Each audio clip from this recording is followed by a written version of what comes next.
Samantala, matapos po ang mga alak at sigarilyo, mga text message naman kaya ang susunod na bubuwisan? Saksi si Dano Tingkungko. Kasabay ng papuri sa matatag daw na ekonomiya ng bansa, may iniwan ding suwestyon sa kanyang pagdalaw si International Monetary Fund Managing Director Christine Lagarde. Sa dinami-dami raw ng mga cellphone user sa Pilipinas, bakit hindi daw patawan ng dagdag buwisang text para lumaki ang kaban ng bayan? Criteria for good taxation are, number one, a very broad base, number two, a very small rate. If more is needed in the pure decision of the government of the Philippines, then, telecommunication would satisfy those two criteria. Hindi ito nalalayo sa ipinanukala sa Kamara noong taong 2009 ang hanggang 10 sentimong buwis sa bawat text. Inaasahan daw na lilikom ng 20 milyong piso para sa gobyerno sa isang taon. Pero gaya ng dati, umani ng batikos ang mungkahing text tax. Kung papatawan man po, parang dagdag pasanin sa mga tao.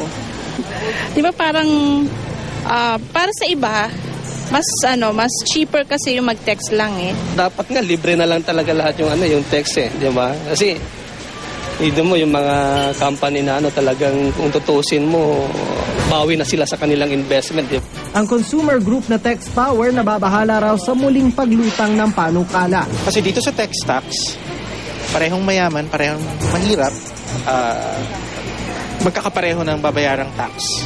So it is an unfair tax. Meron ng tax sa text. May VAT na sa mobile phone services. Kapag international text, meron kang overseas communications tax. So this will be the third tax to be imposed on telecommunications. Pero mismo nga mga mambabatas, tila malabnaw ang pagtanggap sa mungkahing text tax. Ang mahirap yun, ito nga, ginagawa natin ito syntax para makatulong sa pananalapi ng bansa. Pero tama na siguro yun. Tama na yun. Mahirap naman na pati yung text, i-tax pa natin. Hindi naman natin kailangan sundin ang IMF. But personally, I would suggest that this be taken up in the next Congress already. Because this really needs thorough study, thorough public hearing. Maging sa palasyo, hindi pa raw pinag-uusapan ang pagbubuwis sa text. On the text tax, in fact, that wasn't something that we have anticipated. So we have no discussion on that point. Dagdag pang magandang balita sa mga cellphone user ang utos ng National Telecommunications Commission sa mga telco na ibalik sa mga consumer ang 20 centimos na sobrang singil kada text simula December 1, 2011. Noon pa raw kasi iniutos ng NTC na ibaba sa 80 centavos ang singil sa off-network text messages kasabay ng pagbababa ng interconnection charges sa SMS sa 15 centavos mula 35 centavos.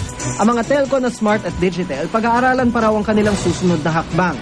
Ayon naman sa Globe Telecom, wala raw nakasaad sa NTC circular tungkol sa 80 centavo price ceiling.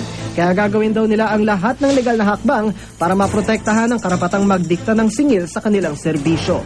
Ako si Dano Tingkungko, ang inyong saksi.